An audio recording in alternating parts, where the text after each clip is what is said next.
Hey guys, and welcome back to Buff's Vintage Bikes. So this is part 2 of the Panasonic DX3000 restoration. If you haven't seen part 1, check above. I'll try to post a link there for you. I recommend you watch that so you can see the prep work that went into this. So this little bike, I decided to give it a full respray. In the opening clips you can see the rust spots on it. I felt that rust was going to compromise the frame, so I decided to strip it down, have it plastered, get rid of all that rust, give it a respray, and then build it up. And that's what this video covers. Thanks for watching and enjoy the video.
show you a little trick I use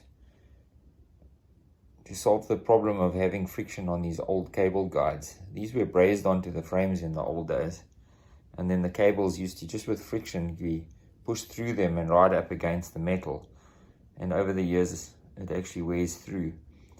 And I've had bikes that are so old that the cable, they're actually worn into the metal and the metal grabs the cable. So best is to use a thin silicone sheath to put it through there, as I've done on this side over here.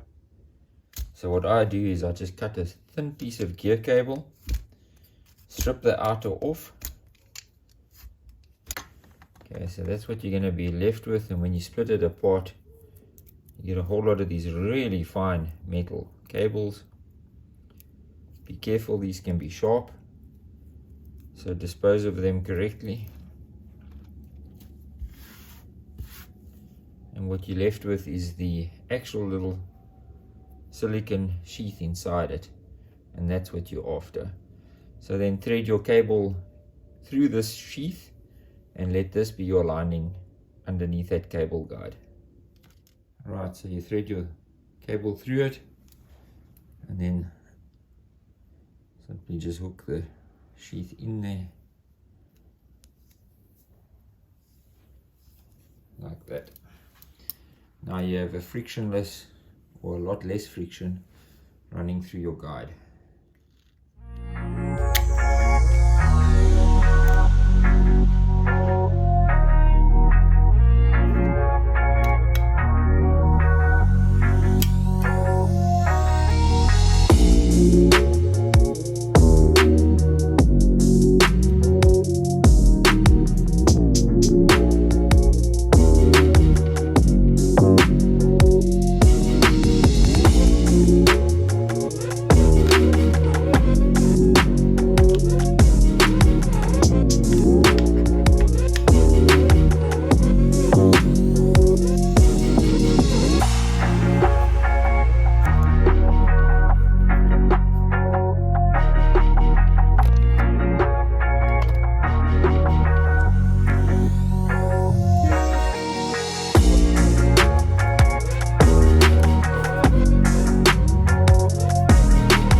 Guys, it's finally done. Let's take it outside and go pervert it.